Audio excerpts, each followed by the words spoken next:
दिवसाची सुरुवात अशी बरोबर. आजचं जग जर बघितलं तर सर्व मोहांनी भरलेलं आहे.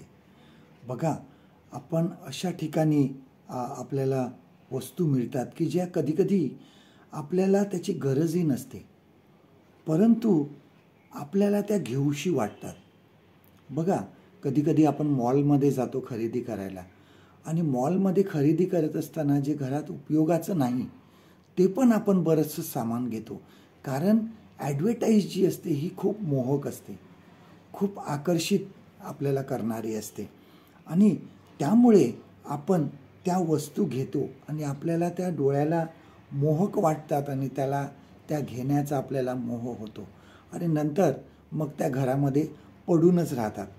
आपल्या जीवनामध्ये सुद्धा सैतान हा आपल्याला अशाच प्रकारे मोहात पाडत असतो.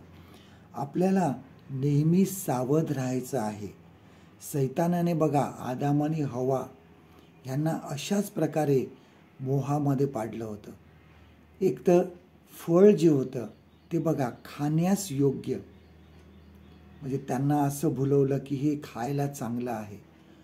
त्यानंतर डोळ्याला चांगलं वाटणारं, अगदी इतकं सुंदर असं होतं, आणि त्यानंतर बरे आणि वाईट समजणारं, ज्ञान देणारं ते फळ होतं.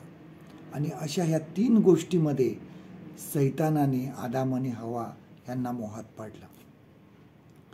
आपल्याला सावध असा, आपल्याला तेच सांगत आहे की बघा, अशा गोष्टी जगामध्ये आहेत की आम्हाला असं वाटतं की बऱ्याच वेळेस हे आम्हाला चांगल्या वाटतात, खाण्यायोग्य वाटतात, आम्ही त्या घेऊ शकतो अशा प्रकारे आम्हाला वाटतात. कधीकधी त्या डोळ्याला आकर्षित करतात आपल्याला, आणि त्यानंतर आपल्याला असं वाटतं की हे चांगलं आहे, मला वाटतं ना हे चांगलं आहे म्हणजे हे चांगलं आहे. आपण आपल्या बुद्धीवर अवलंबून राहतो, कारण आपल्याला बरं आणि वाईटाचं ज्ञान आम्हाला माहीत आहे असं आम्हाला वाटतं. बघा, पौल करिंथकरास दुसरे पत्र 16 अध्याय 13 वचनामध्ये पौल सांगत आहे.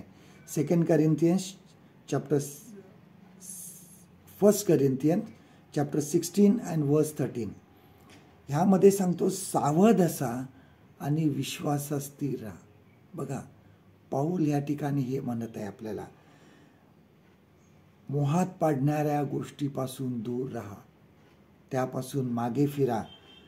पवित्र आत्मा आपल्याला नेहमी सावध करत असतो, आणि जर असं वाटलं की मोह आपल्यापेक्षा बलवान आहेत किंवा ते मोह जे आहेत हे आमच्यावर हावी होण्याचा प्रयत्न करीत आहे, तर घाबरू नका आणि देवाकडे धाव घ्या.